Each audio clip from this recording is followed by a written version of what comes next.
KPHP కాలనీలోని Ramya ground వద్ద Shivashakti cultural association ఆధ్వర్యంలో భారీ విగ్రహాన్ని ఏర్పాటు చేశారు. ఇక్కడ ప్రతిరోజు ఉదయం సాయంత్రం ఆ గణనాథుడికి ప్రత్యేక పూజలు నిర్వహిస్తున్నారు.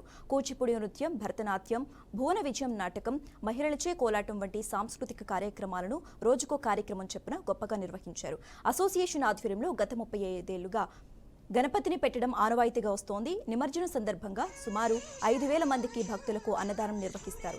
రాజకీయ నాయకులు సైతం తమ పరిధిలోని ప్రతి బస్తీలోని గల్లీలోని వినాయకులను సందర్శించుకుని ప్రత్యేక పూజలు నిర్వహిస్తారు. అమర భాషకు ఈడైన భాష మన ఆంధ్ర భాష.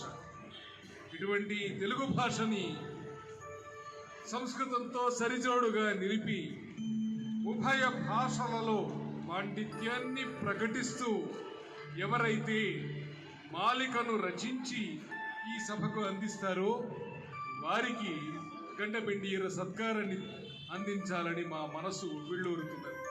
సత్కవులారా, వింటిది కదా.